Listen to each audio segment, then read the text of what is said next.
여러분 안녕하십니까? 특별한 찬미를 들려주셔서 감사를 드립니다.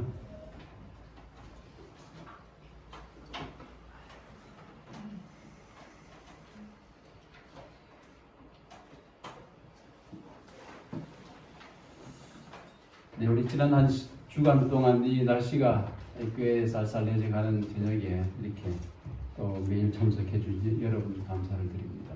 저도 이렇게 오가면서 참 많은 생각을 하는 그 기회가 됐습니다. 보통 하고 나면 숙소로 이렇게 들어가 버리고 이렇게 해서 그냥 다음 준비하기 바쁜데 이렇게 차를 타고 다니다 보니까 무슨 말을 했는지 내일은 어떻게 해야 될지 이런 생각을 하면서 이렇게 왔다 갔다 하면서 많은 특별한 어떤 생각을 할 수 있는 기회, 시간을 가진 정말 아주 독특하면서도 의미 있는 한 주간을 보낸 것 같습니다. 하나님께서 저와 여러분과 언제나 함께하게 되겠습니다. 오늘 이 정말 시리즈의 마지막 최후의 인류의 문명 전쟁이라고 하고 있습니다. 사람은 그 문명, 만들어 놓은 그 문화가 만들어 놓은 문명의 지배를 받게 되어 있습니다. 우리는 대한민국의 이 문화 속에서 만들어 놓은 문명, 우리가 집짓는 문화가 달라요. 그래서 물리적으로 보이는 그 구조물인 문명으로 표시할 수 있는 건물 형태를 보면 다릅니다. 혹시 프랑스나 유럽이나 미국이나 이런 데 여행 가 보시면 거기는 독특한 거리와 또 건물들과 또 이런 풍광, 약간 시골로 나가도 그런 걸 보면서 이게 좀 이국적인, 이질적인 느낌, 좋든 나쁘든 느끼게 되어 있습니다. 왜 그런가 하면 모든 문화는 눈에 보이는 문명을 만들어내게 되어 있는데 그 아래에 있어요. 사람 먹는 음식 문화부터 시작해서 언어, 그다음에 옷 입는 거, 그다음에 행동하는 거 하나하나가 다 달라요. 우리나라에서는 굳이 여러분 인사할 때 특별한 경우가 아니면은 고개를 이렇게 숙여서 인사합니다. 근데 제가 꽤 오래전, 거의 한 30년이 다 돼 가는데 그때 이재룡 목사님이 필리핀에 오셨어요. 저도 그때 청년 때 있었는데 저희들은 이재룡 목사님이 오셨기 때문에 목회도 나오기 전이니까 지회에 계신 지회장님이시거나 또 이러신 분으로 오시면 어떻게 합니까? 한국문화에서 손을 내밀고 고개를 숙였어요. 근데 아주 필리핀 친구들은 어떻게 하는가 하면 한쪽 손을 주머니에 딱 집어넣어놓고 이재룡 목사님이 이렇게 딱 하는 거예요. 이렇게 아랫사람이. 우리가 볼 때는 도저히 이해가 가지 않는데 그 이해가 가는 것입니다. 그런데 만일 우리가 그렇게 하면 이재룡 목사님 기분이 어땠을까요? 여러분 장로님이신데 여기에 저보다 연세가 높은 분들이 계신데 제가 강사로 와서 장로님, 목사님 인사시키면 한쪽에 주머니 손 놓고 장로님 안녕하세요. 딱 이런 느낌이 어때요? 이야, 이번에 오시면 아주 예의도 없고 아주 그냥 어디 집에서 어떻게 교육받았는지 이랬지 모릅니다. 그런데 외국인이 그렇게 하면 여러분 어떻습니까? 기분 하나도 안 나빠요. 이 사람 외국 사람이구나. 다른 문화에서 왔구나. 이해가 갑니다. 그러므로 그 문화가 모든 것이 하나의 문명을 만들어내는데 이게 결국은 소위 우리의 문명인가 문화인가, 문화로 만들어 놓은 문명인가 아닌가에 의해서 마지막 시대 결전을 벌일 수밖에 없어요. 너무나 이질적이고 다른 문명 속에. 그런데 이 모든 상황 속에서 우리가 유일하게 의지하고 따라가고 안전한 길은 어린 양 되시는 예수 그리스도, 그분이 흘리신 십자가의 피의 공로밖에는 안전한 것이 이 세상 문명이나 문화 아래는 없다. 그것을 확신하게 되기를 주님의 이름으로 축원합니다. 제가 한 번은 명절이 아니에요. 휴가 때 동서에게 놀러가, 충청도에 있는 동서가, 손리 동서가에서 놀러 갔더니만 칠면조를 키우고 있어요. 조그마한 농장에. 이제 교회 안식일에 갔다가 또 오후에 되면은 선거들 하고 그 농장이 있는 집은 아파트가 있는데 조그마한 걸 농장을 사서 그냥 재미있게 놀아. 근데 오후에 교인들이 다 몰려와서 거기서 상추 쌈도 싸먹고 오후에 저녁으로 아주 그냥 잘 놀아요. 칠면조를 키웠어요. 칠면조를 키우면서 동서가 뭐라 그러는가 하면 칠면조 구경 먹어봤어. 아니요. 칠면조가 아니 다른 거 하나도 못 먹어. 좋아하지 않는다 그랬어요. 그랬더니만 저 말도 안 듣고 강제로 이거 칠면조 한 마리 저 아래 바로 옆집 할머니에게 맡겨놨으니까 혼자 못 잡아. 80 노인이라서 못 잡으니까 자네가 가서 잡는 걸 도와주고 맛을 보게 하는 거예요. 그래서 제가 필요 없다고 맛 안 봐도 되니까 절대로 하지 말라고 했어요.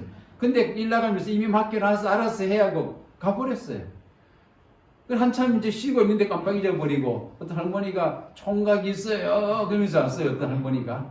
그래서 제가 문 열고 총각은 없고 결혼한 유부남은 하나 있습니다. 그래서 딱 보더니만 이제 80인 넘으신 어르신이에요. 할머니인데 딱 저 젊어 보이잖아요. 그때 40대 초반인데 총각이구만 그러더니만 뭐야 그러는 거예요.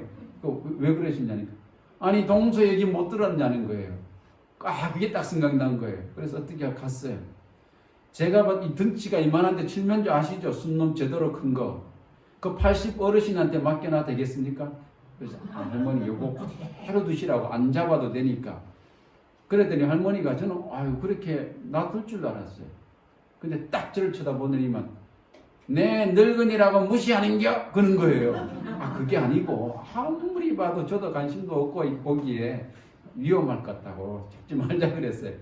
그랬더니만 할머니가 자신을 무시했다고 너무 막 화를 내시고 하도 그래서 내가 듣기에 목사라고 했는데 배운 망덕하고만 그래요. 아이고 동서가 다 얘기해놓고 간 거예요. 모든 거. 내 신혼조회까지 가르쳐주고 갈 필요가 뭐 있습니까? 그래서 할 수 없어서 이거 참 오해를 하고 이렇게 해서 다리를 이렇게 묶어놓고만 간 거예요. 그래서 저보고 뭐라는가 하면 내가 그래도 씨암탉을 잡은 지 50년이요. 이거 하나 딱 못 비틀까봐 그런 거예요. 저 무시한다 이거. 이 정도는 딱 목도 길고 비틀기 좋구만 이렇게 한 거예요. 그래 어쩔 수 없이 할머니하고 둘이 이걸 잡는데 여러분 상상을 해보세요. 한 번도 칠면조는 안 잡아보고 목만 50년 비트신 분이에요. 이 칠면조 목은 굵은 거 처음 비틀어 보신다 했어요. 그래서 이제 날개를 처리해요. 다리를 묶어놔. 그래서 제가 어떻게 젊은 총각 다니지만 할머니가 총각이라 했으니 그날 날개를 딱 띄어갖고서 어떻게 묶어서 딱 드렸더니만 뭐야 그런 거예요. 다리 잡아야지 그런 거예요. 다리 딱 참 할머니하고 큰일 납니다. 그 칠면조. 그래 어쩔 수 없이 할머니 보호하기 위해서 할머니가 딱 큰 날개를 꺾은 거를 발로 딱 밟더니 한 발로 저보고 다리를 꽉 잡으라는 거예요. 그래 어쩔 수 없이 할머니 지켜야 되니 잡고 있는데 할머니가 이제 그 50년 닭을 비틀어 본 그 솜씨로 칠면조 목을 비트는 것입니다. 근데 이 칠면조가 쉽게 가주시면 참 좋겠는데 쉽게 가시질 않는 거예요. 등치가 얼마나 큰지. 아니 그래야 뭐 이게 좀 가신 다음에 또 끓는 물에 넣어가지고 닭처럼 이렇게 해볼 텐데 그래가지고 이제 자꾸 진짜 제가 기도해서 하나님 저에게 제가 무슨 잘못을 저질렀길래 이런 경험을 하시게 하시나이까 하면서 눈물이 막 여기까지 빠져나오는 거예요. 이게 너무 곤란해가지고 느낌이 안 좋아서 여러분 그 상황을 한번 그려보세요. 근데 할머니 혼자 두고 갈 수도 없고 그래서 이제 할머니가 그 힘을 다해서 목을 비틀면서 이제 숨 넘어가기를 두 사람이 이제 기다리는데 등치가 크니까 저는 닭도 안 잡아봤거든요. 한 번도. 이 등치 큰 칠면조가 마지막 호흡을 내쉬는데 진짜 이게 우리 몸이 들썩들썩 하는 느낌이에요. 동물이 마지막 가는 생명이 마지막 사라지는 그 순간을 건강한 그것도 동물이 처음 경험했는데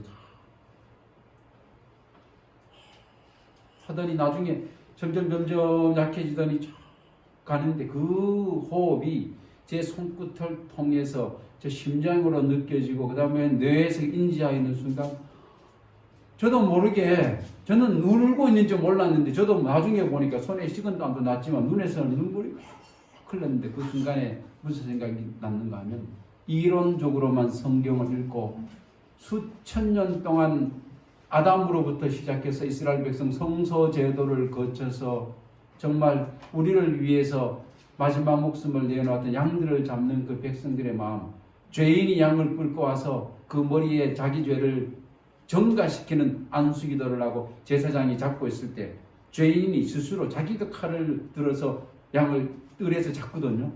그 마지막 그 칼끝을 통해서 느껴지는 그 숨 마지막 결을 느끼면서 이 어린 양 예수께서 자기를 위해서 나 훗날 구세주가 죽는 것을 알면서 다시는 이런 경험을 하지 말아야 되겠다, 죄를 짓지 말아야 되겠다는 결심을 하고 울면서 돌아가면 나머지 뒤처리는 제사장들이 했었어요. 그게 무언가를 가슴속 깊이 느껴지면서 얼마나 울었는지 나중에는 정신없이 있는데 소리도 못 내고 창피하잖아요.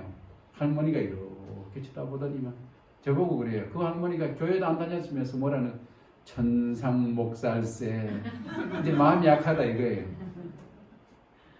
대장부가 이 정도 가지고도 눈물 찔찔 짜는 거 보니 아주 그냥 무시를 하는데도 할머니가 그러니까 하나도 기분 나쁘지 않고 그냥 아들 다루듯이 저를 손자 다루듯이 이렇게 하면서 위로를 해가면서 나중에 마무리를 하는데 그 모든 건 생각도 나지 않고 오직 이 말씀이 새롭게 와닿았습니다.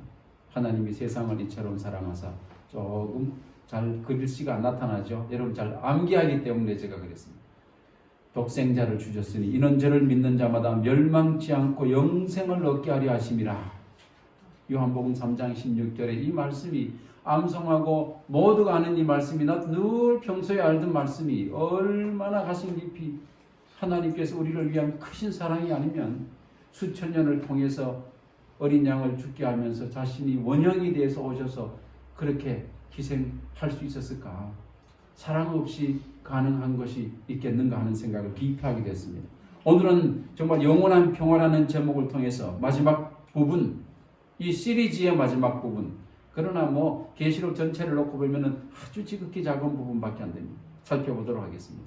이미 이 도표는 여러분 너무 익숙하고 우리가 D1 마지막 대쟁투 파트를 한다고 제가 여러 번 계속 말씀을 드렸습니다. 대쟁투는 계시록 12장부터 14장까지로 구성되어 있는데 참 정말 이 시대에 우리를 위해서 하나님께서 사도 요한을 통해서 주신 말씀이고 선지자가 각 시대의 대쟁투 학원을 통해서 정말 자세한 설명이 되어 있는 말씀입니다.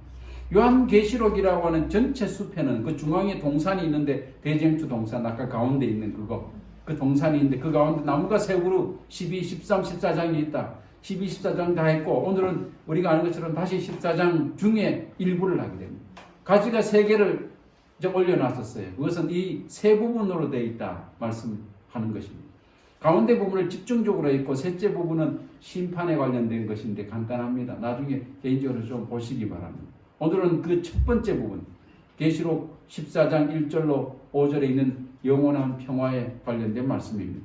구원받은 14만 4천 명이 소개되고 있고 특별히 그들의 특성이 무엇인가 분명하게 우리에게 말씀해주고 있습니다. 그러므로 정말 하늘을 향해서 가는 모든 백성으로서 이 특성은 우리가 깊이 연구하고 알 뿐만 아니라 그렇게 변해 가야 되고 분명하게 그러한 경험 속에 있어야 됨을 우리에게 강력하게 선지자를 통해서 말씀해 주시는 것입니다.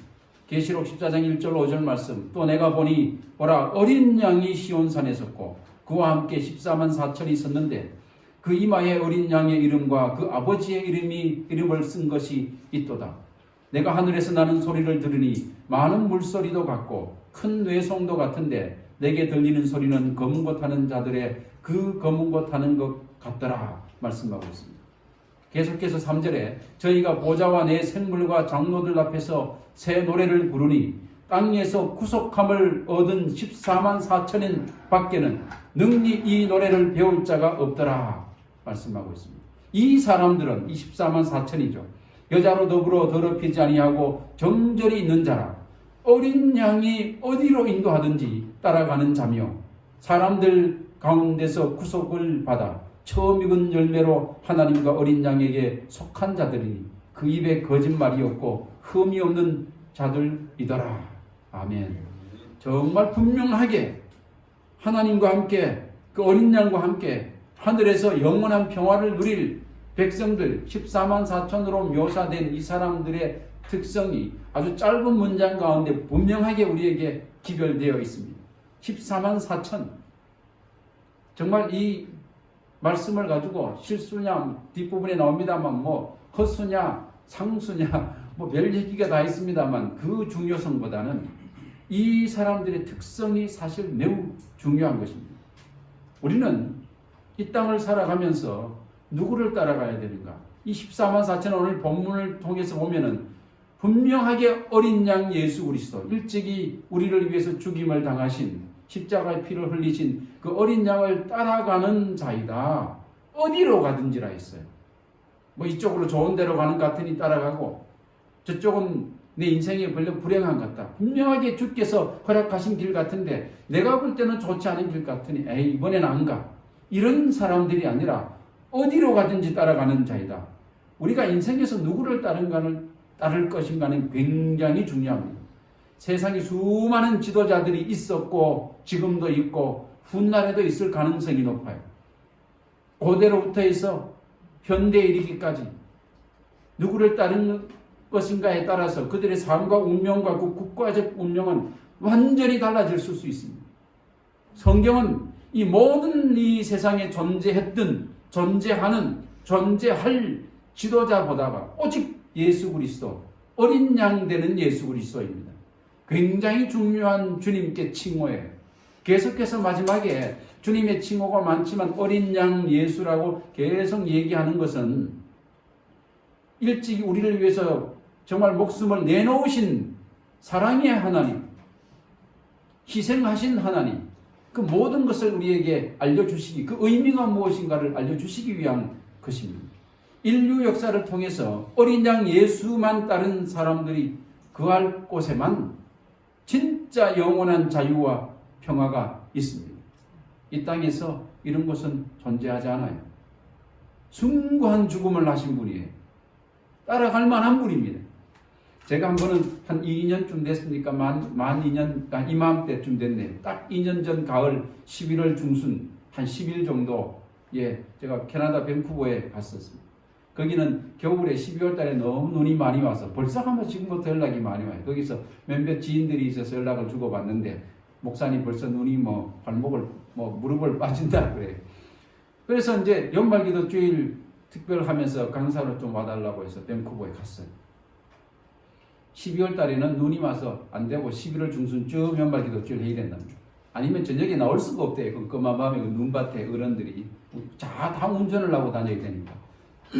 참 아름다운 밴쿠버를 경험했어요. 근데 본교회도 일정이 바빠가지고 딱 도착하는 날 오후 3시에 도착해가지고 안식일까지 집회하고 시차적이고 뭐가 없어요. 3시에 도착해서 그날 저녁부터 집회 시작했어요. 일주일 쭉 하고 안식일까지 예배 마치고 일요일날 하루 여유가 있고 월요일 아침에 그냥 다시 돌아와야 되는, 일주일쯤 돼야 시차 적응이 된다고 하는데 시차 적응 됐을 때 와야 돼요.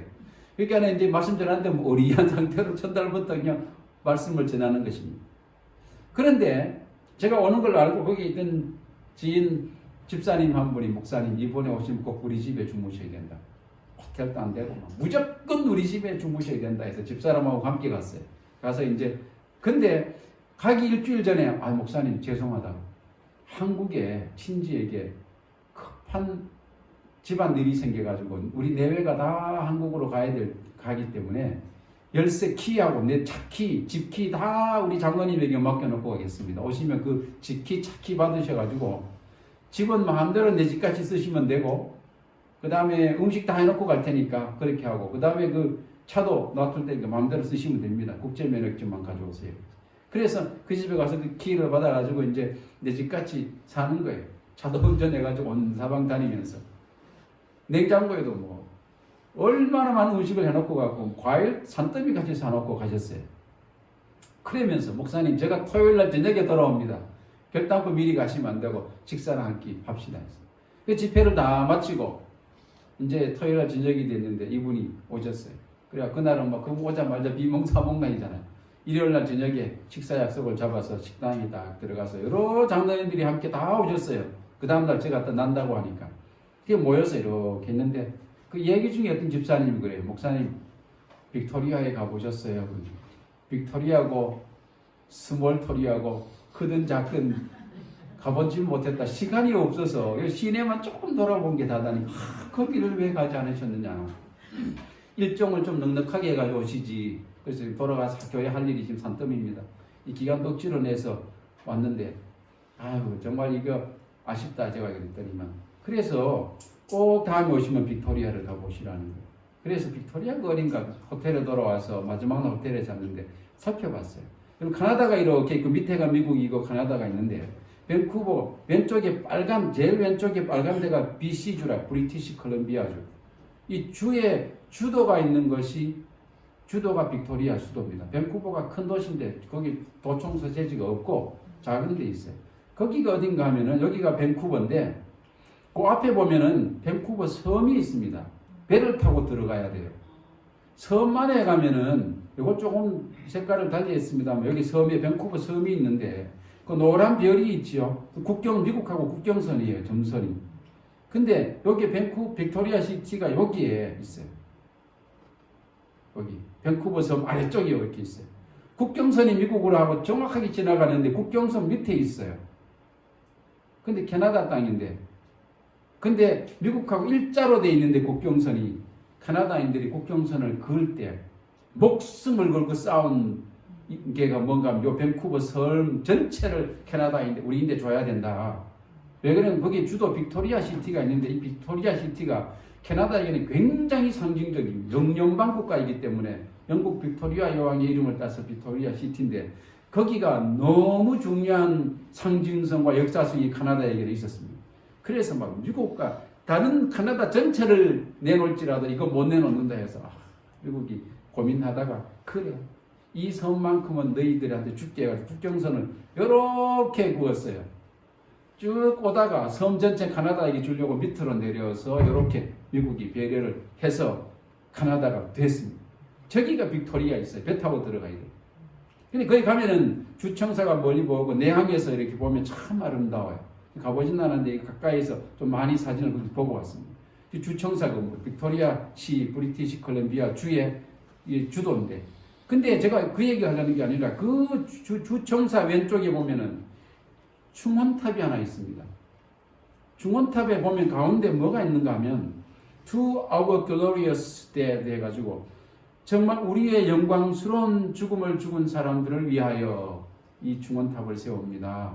무슨 뜻인가를 이렇게 봤더니 여러 가지 저게 좀 낯설게 그 밑에 보니까 1950년에서부터 53년까지도 이분들이 싸운 게 있어요. 보니까 그래서 뭔가를 봤더니 확대는 안 되네요.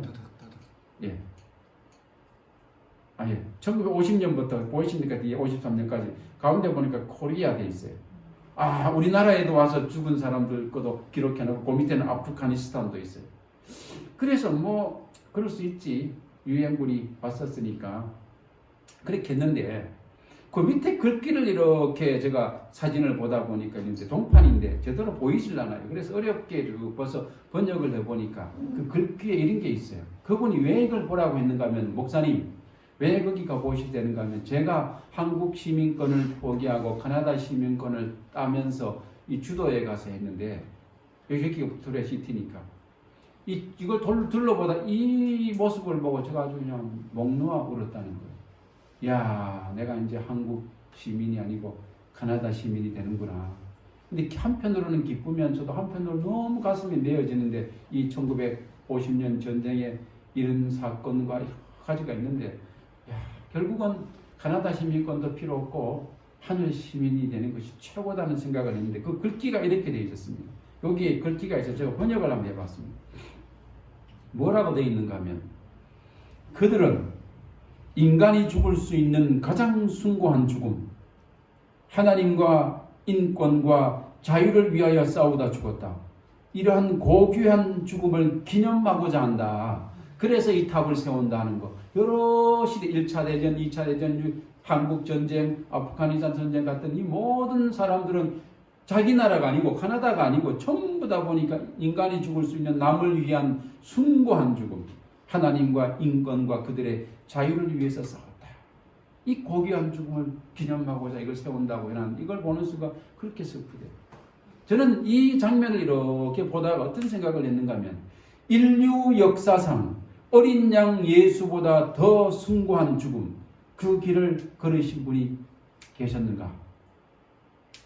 가슴 찡하게 다가왔어요. 한 인간을 위한 자유를 위한 죽음도 평화를 위해 주기 위해서 죽은 죽음도 숭고하거늘 우리 모든 아담으로부터 인류를 위해서 정말 우리의 영원한 자유와 평화를 위해서 그의 모든 것을 던져버렸던 예수 그리스도의 죽음만한 숭고한 죽음이 이 땅에 존재하겠는가 하는 거예요. 성경 말씀이 우리에게 강력하게 이야기해주고 있지 않습니까? 그래서 계시록 13장 8절에는 뭐라 했는가 하면 이미 지난 적을 분석할 때 말씀드린 말씀입니다만 창세로부터 죽임을 당한 어린 양의 생명책에 그 이름이 기록되지 못하고 이 땅에 사는 자들은 다 짐승에게 경배하리라. 두 가지밖에 없어요. 짐승에게 경배하는 사람이 될지 아니면 그 어린 양을 따라 살다가 그 어린 양의 생명책에 우리의 이름이 기록되어서 영원한 자유와 평화를 누릴지 주께서 오늘 선택하라 하십니다. 여러분 어떻게 하시겠습니까? 그래서 침례 요한은 요한복음 1장 29절에 보라 세상 죄를 지고 가는 하나님의 어린 양이로다 말씀하고 있어요. 결정적인 선언이죠. 그분이 하나님의 어린 양이 아니면 또 우리는 누구를 기다리오리까 하셨던 다른 제자들의 고뇌를 또 본인도 가졌던 고뇌를 우리가 해야 되는 거예요. 근데 이 시대의 마지막 시대에 분명하게 우리가 따라갈 수 있는 어린 양이 있음을 인하여 감사하는 저와 여러분 되시기를 주님의 이름으로 축원합니다. 어린 양의 이 함께 그 구원받은 14만 4천과 시온산 또 하늘 유리 바닷가에 탁 서 있는 장면이 요한계시록 14장 오늘 본문의 장면이에요. 얼마나 아름다운 영원한 평화와 자유가 있는 끝없는 생명이 지속되는 것, 사망과 눈물과 아픔과 고통, 이 질병, 늙어가는 것 이렇게 없는 그곳 가야 되지 않겠습니까? 집사람이 몸이 안 좋은 상태로 꼭 자기가 해보고 싶은 게 있다고 해서 봉사활동을 최근에 좀 다녀요. 근데 노인 요양병원에 가서 봉사활동을 이렇게 하다가 보더니 저희한테 와서 매일 저녁 얘기해요. 우리가 이 땅에 죄 짓고 그냥 살아간다면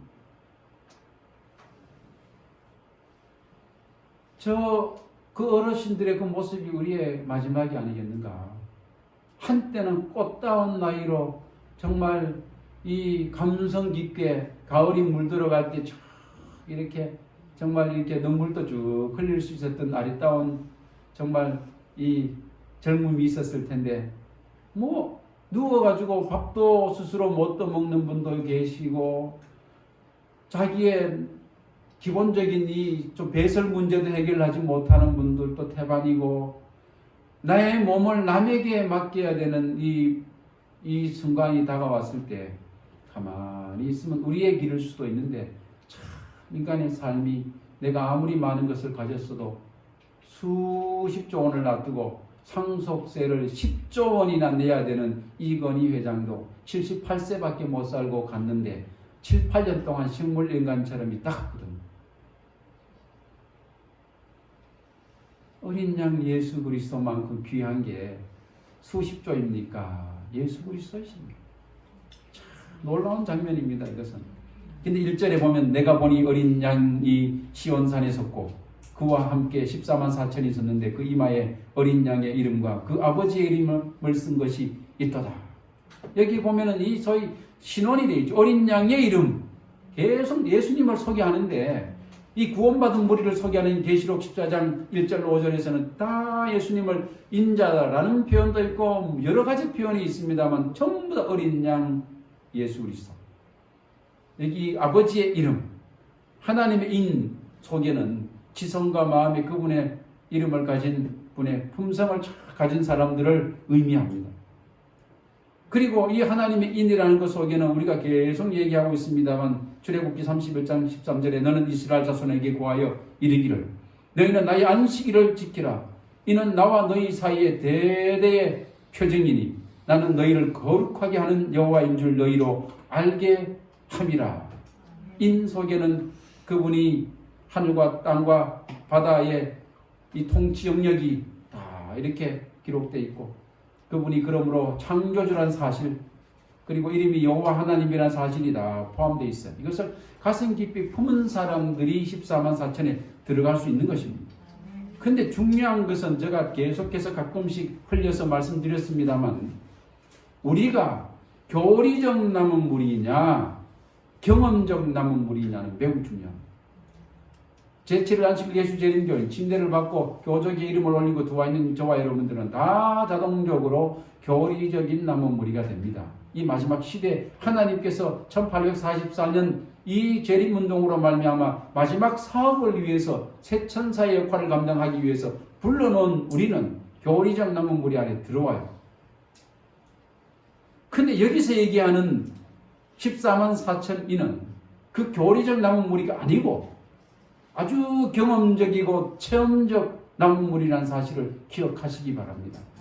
어린 양이 어디로 가든지 따라가는 사람들이 그 경험이 인생을 통해서 충분히 확보하고 이제는 내가 예수님의 길을 걷는지 아니면 따라가는지도 분간도 안 될 만한 발걸음을 동행이라고 우리 함께하는 사람들입니다.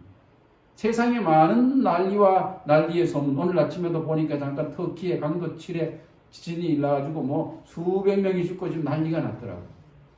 지진이 나든 기근이 오든 질병이 오든 어떤 경우에도 우리 심령에서 하나님을 따르기로 결단코 포기하지 않고 내 가슴이 더욱더 뜨겁게 뛸 때 이렇게 성전에 조차 가기에 어려운 상황을 만드는 이 순간 이거야말로 내가 더욱더 주님을 따라갈 수 있는 시험을 스스로 할 수 있는 기회가 아니겠는가.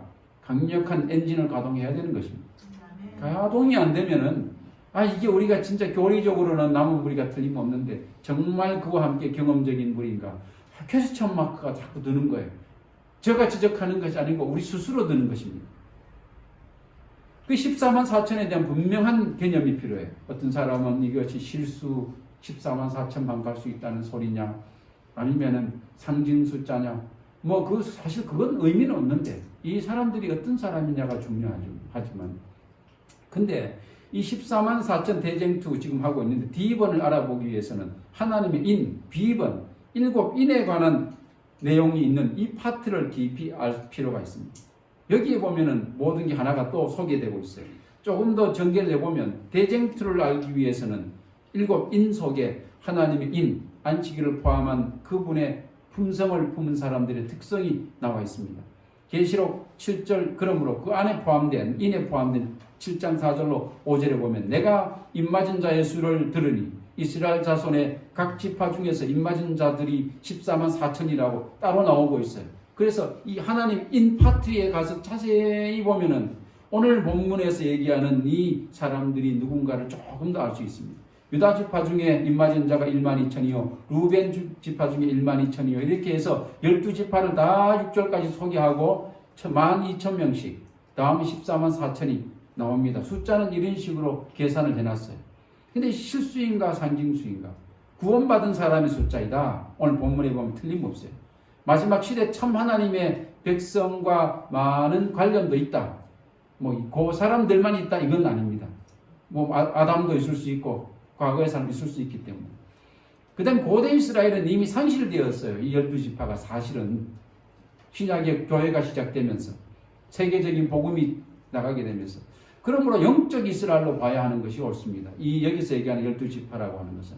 그러므로 상징수로 보는 것이 매우 합당한데 이 신학적인 논쟁이 있기 때문에 제가 이것 하자면 합당하다 이렇게 표현을 쓰고 있습니다. 중요한 것은 어떤 사람인가가 훨씬 더 중요하죠. 어떤 사람인가 2절부터 내가 하늘에서 나는 소리를 들으니 많은 물소리 같고 큰 외성도 같은데 내게 들리는 소리는 검은고 타는 자들의 그 검은고 타는 것과 같더라. 그들이 검은고를 타는 소리를 하면서 노래를 막 부르는 거예요. 그 장면입니다. 저희가 보좌와 내 생물과 장로들 앞에서 새 노래를 부르니 뭔가 했더니만 새 노래였어요. 땅에서 구속함을 얻은 14만 4천인 밖에는 능히 이 노래를 배울 자가 없더라. 하늘 유리 바닷가에서 또 시온산에서 검은고 같은 소리를 내면서 새 노래를 부르는데 너무나 아름다워요. 근데 저희가 보좌와 내 생물과 장로들 앞에서 노래 불러요. 보좌는 하나님이 계신 곳이니까 하나님 앞에서요. 14만 4천 분인 밖에 구원받은 이 노래 못 부른다고 했으니까 이거는 대단한 특권을 가진 찬양대가 형성된다고 생각할 수 있습니다. 이 부분을 조금 다시 한번 계시록 5장 9절 하나님의 임파트에서 찾아보면 새 노래를 노래하여 가로되 책을 가지고 그 인봉을 떼기에 합당하시도다. 이런 노래 부르는 거예요. 일찍 죽임을 당하사. 이거 어린 양이잖아요. 그 각 족속과 방언과 백성과 나라 가운데서 사람들을 피로 사서 하나님께 드리고 어린 양이 십자가에 달려 돌아가셔서 그 피로 정말 하나님께 드려서 드린 그 분을 노래한다는 거예요. 무슨 노래하는 내용이 소개되고 있습니다.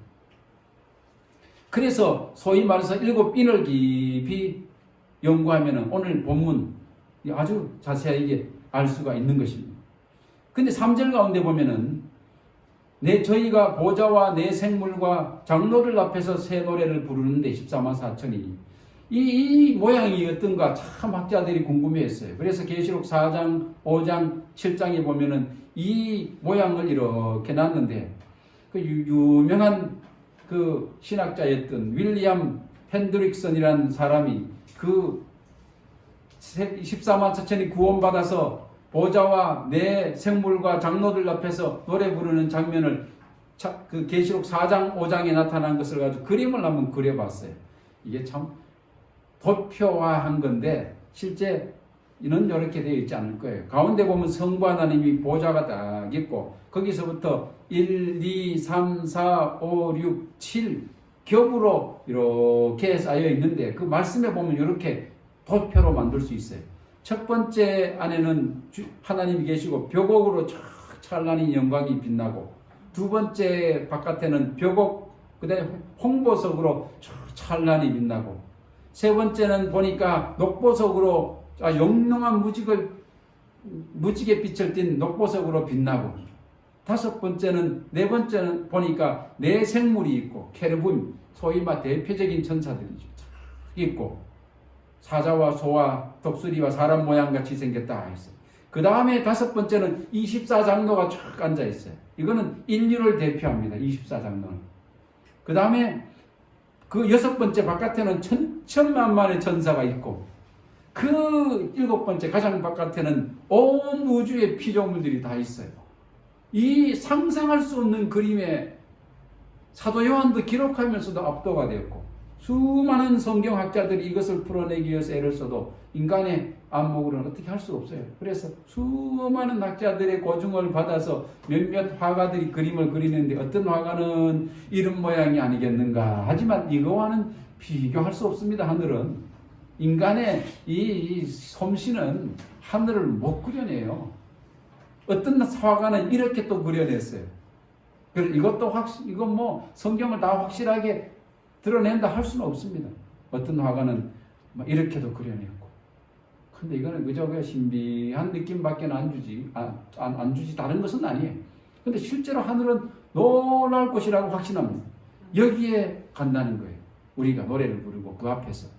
근데 이 사람들은 어떤 사람인가? 이 사람들은 14만 4천은 여자로 더불어 더럽히지 아니하고 정절이 있는 자라.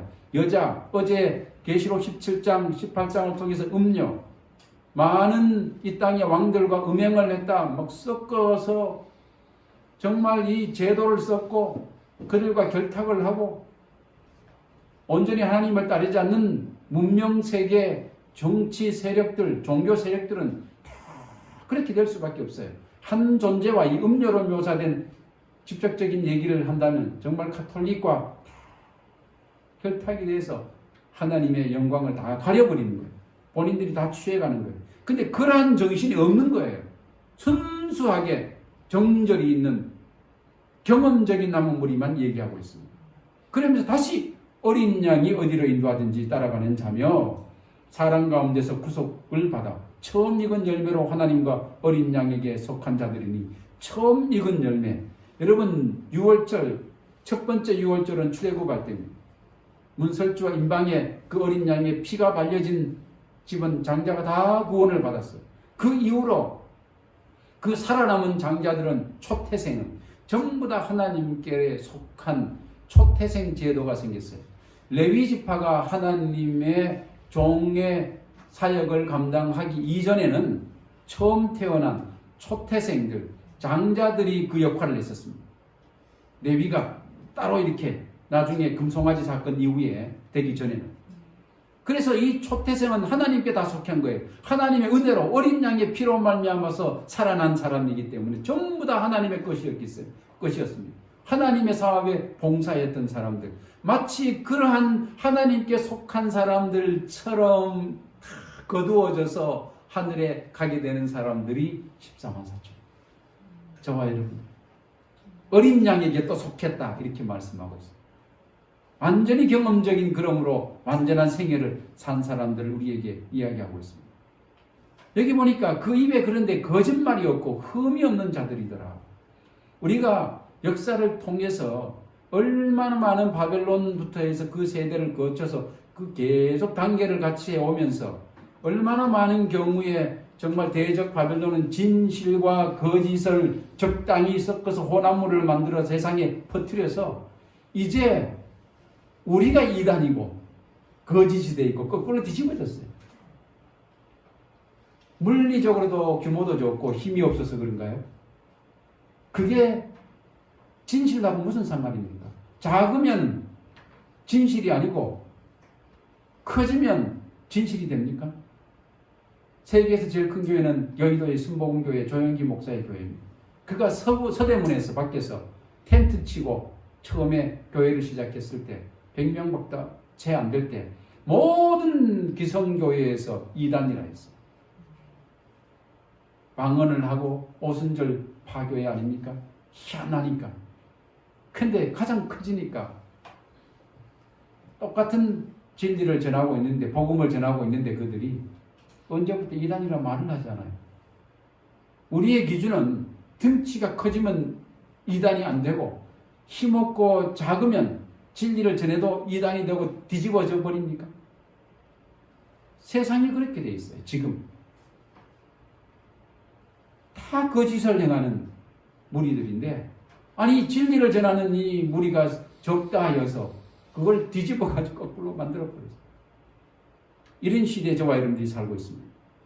이 마지막 시대에 이 세력에다가 최후에 남은 첫 번째 먼저 나온 짐승 13장의 교황권과 그 뒤에 땅에서 올라오는 두 번째 나온 이 짐승 미국이 연합하여서 트럼프가 당선되든 바이든이 당선되든 어떤 사람들은 누가 되기를 간절히 소망하지만 예언적으로 보면 누가 되든 가는 길은 다 알고 있어. 이 모든 속까지 꿰뚫어 볼 수 있는 사람들이 얼마가 될까요? 오직 진리를 추구하는 어린 양이 어디로 인도하든지 따라가서 말씀 속에 사로잡힌 사람들 아니면 꼭 바이든이 됐으면 좋겠다는 사람이 있고, 어떤 쪽에서는 무슨 말이냐 트럼프가 돼야 된다고 하는 사람도 있습니다. 근데 우리는 그 두 사람이 아니고 오직 누굽니까? 오직 예수. 거짓말이 얼마나 무서운지 보세요. 이 히틀러의 오른팔이었어요. 최측근이었던 파울 요세프 게벨스가 이런 얘기했습니다. 나치의 독일에서 국가 대중 계몽 선전 장관을 했던, 정말 이 나치를 미화했던 굉장히 유명한 사람입니다. 이 정치학자들 중에서 또 종교학자들 중에서 게벨스는 굉장히 유명한 인물이에요. 왜 그런가 하면 거짓말을 너무 잘했기 때문에. 이 사람이 얘기하는 말이 이거예요. 나에게 한 문장만 달라. 누구든지 범죄자로 만들어주겠다. 정말 그렇게 실천했고 할 능력이 있었던 사람이에요. 이 사람. 그러면서 이 사람이 가졌던 지론이 하나 있습니다. 굉장히 웃겨요. 괴벨스가 뭐라고 했는가 하면, 작은 거짓말보다는 큰 거짓말에 대중은 잘 속아 넘어간다. 거짓말 치려면은 화끈하게 큰 거 하지, 뭐 괜히 요만한 거 하려고 하다 그거 덮기 위해서 또 해야 되고 또 그걸 덮기 위해서 또 다른 거짓말 해야 되니까 아예 그냥 한 번에 큰 거, 감당 못할 만한 거짓말 해라. 그게 지금 하나님과 종교 전쟁에 있어서는 문명적이에요. 어느 것인지 밑에 깃발 보면 큰 거 한 방 터뜨려놨어. 두 번째, 거짓말도 100번 말하면 진실이 된다. 세 번째, 거짓말도 매일 하면 진실이 된다. 그 다음에 네 번째는 선동은 한 문장으로 가능하지만 그런 거짓말은 그것을 반박하려면 수십 장의 문서와 증거가 필요하다. 그리고 그것을 다 준비해가지고 반박하려고 할 때는 사람들은 이미 선동되어 있다. 진실 얘기해도 이제 안 믿어요. 이미 세상이 영적으로 그런 세상 아닙니까? 게벨스의 말이 딱 맞아 떨어졌어요. 99가지의 거짓과 한 개의 진실의 적절한 배합이 100%의 거짓보다 더 효과적이다. 그러니까 오늘 종교는 보면은 대다수의 10계명도 왜 그렇게 얘기합니까? 10개 가운데 딱 9개는 우리가 다 인정하겠다 보통. 근데 한 가지 딱 90%는 맞다. 근데 한 가지 그 10%다 그렇게 하고 있습니다. 근데 이것을 하나님께서 보시고 정절이 있고 입에 거짓말이 없다는 이 세력에 관해서 분명하게 하나님께서 찍고 계시다는 사실은 무서운 것입니다. 거짓말의 전문가가 얘기를 했는데 아이러니하게 저 거짓말의 전문가가 얘기한 것이 지금 모든 종교 세계에 그대로 펼쳐지고 있어서 진실과 거짓을 확 뒤집어 놔버렸어요. 하나님의 인을 받게 될 14만 4천은 그러므로 하나님의 소유된 백성일 게 틀림없고 하나님의 뜻에 순종하며 살아가는 사람들이고 하나님의 품성을 드러내는 사람들이고 곧 완전한 남은 무리일 수밖에 없는 것입니다. 이 사람들의 거짓에 선동하는 대다수의 무리들이 아주 눈에 가시어 갔기 때문에 제거해야 되기 때문에 계시록 12장 17절 용이 여자에게 분노하여 돌아가서 그 여자의 남은 자손 곧 하나님의 계명을 지켜서 늘 진실만 얘기하고 예수의 증거를 가져서 늘 어린 양만 따라가는 그 믿음을 가진 자들과 더불어 싸우려고 바닷머리에 서 있는 형국이 이 마지막 시대의 형국인데 이것을 꿰뚫어 보지 못한다면 어떻게 하겠습니까? 질병이 좀 왔다고 해서 우리 믿음이 위청위청 해서는 결단코 되지 않는 것입니다. 한 이야기를 드리면서 이번 시리즈를 마감하고자 합니다. 여러분, 2006년에 플로리다에서 대통령 선거 부재자 투표에서 사용되었던 우표예요. 아버지의 우표집에서 어떤 청년이 끄집어냈어요. 이 우표는 1918년 제이엔 포기가 그려져 있는 쌍엽기 위에도 날개가 하나 있고 아래에도 날개가 하나 있는 것을 쌍엽기라고 하거든요. 옛날 영화 보시면 좀 나오죠. 그 비행기가 있는 24센트, 우리나라로 얘기하면 한 200~300원짜리 우표예요. 근데 부재자 투표를 이제 자기가 청년이 보내려고 했는데 본투표 날에 투표를 못하기 때문에 사전 투표를 한 거예요. 돈이 한 10달러가 아니 10센트가 부족한 거예요. 그래서 아버지 우표집을 떡 보다 보니까 24센트가 있으니까 그것도 띄어가지고 떡 붙여갖고 보냈어요. 보냈는데 우체국에 이제 이게 딱 집배원이 가서 이제 우체통에서 다 걷어와서 이제 우체국에서 그 쾅쾅 찍는 사람이 있지 않습니까? 이제 찍어야 돼. 그래서 찍으려고 딱 보니까 이 사람이 우표를 좀 볼 줄 아는 사람이었는데 이 우표가 보통 우표가 아닌 거예요. 왜 그러니까 비행기를 가만히 보면 까꾸라 뒤집어져 있어요. 처음에 이 우표를 만들어냈을 때 초기 초판 100장 정도만 잘못 인쇄판을 놔가지고 비행기가 뒤집어져 버렸어요. 근데 이게 폐기해야 되는데 폐기 안 되고 유통되면서 우표 수집가들에게는 일생에 이거 하나 가져봤으면 좋겠다는 건데 그 아버지도 이 가치를 잘 모르고 그냥 보관만 해뒀고 아들은 아무것도 모르는 아들은 그냥 침 발라가지고 또 붙였던 거예요. 나중에 그걸 알아본 사람이 주소지가 있잖아요. 보낸 사람. 그 전화해가지고 불러서 다행히 주인을 되찾아 이거 붙이면 안 된다고. 참 그 의인이죠. 이 가격이 얼마였는가 하면 한 300원짜리인데 30억 원짜리 우표. 지금은 아마 더 비쌀 거예요. 인터넷에 나옵니다. 제가 혹시 거짓말 전할까봐 제가 거꾸로 제니 쳐보시면 네이버나 구글 다 나와요. 거꾸로 가치를 몰랐던 거예요. 여러분 오늘날 아무것도 아닌 거 24센트밖에 안 된다고 우리를 수백 달러를 가지고 흔들면서 있는 사람들이 우리를 무시해요. 거꾸로 뒤집어졌다고. 니들 진실 아니다. 사실은 우리가 바로 서 있는데 이런 시대에 저와 여러분들이 살고 있습니다. 결단코 여러분 의기소침할 필요도 없고 우리의 진리와 믿음을 향해서 오직 어린 양이 어디로 인도하든지 따라가야 되는 것입니다. 세상은 뒤집어져 있고 우리를 무시하고 가치 없게 보여도 우리는 값으로 따질 수 없는 엄청난 존재들이라는 사실을 기억하고 하늘 시민권, 미국 시민권도 아니요, 카나다 시민권도 아니요, 한국 시민권도 아니요, 하늘 시민권을 받은 14만 4천인이라는 사실을 기억해요. 예수님을 깊이 닮은 사람들입니다. 이 문명의 전쟁에서 오직 승리한 우리만이 인류의 구원을 위하여 숭고한 죽음을 당하신 어린 양 예수님의 발 앞에 나중에 씌워주신 승리의 면류관을 내려놓고 영원한 자유와 평화를 누리게 되어 있습니다. 요양원 가서 남의 손에 의존하시려고 계획하시지 마시고 오직 하나님의 십자가에 달리신 그 손에 마치겠습니다.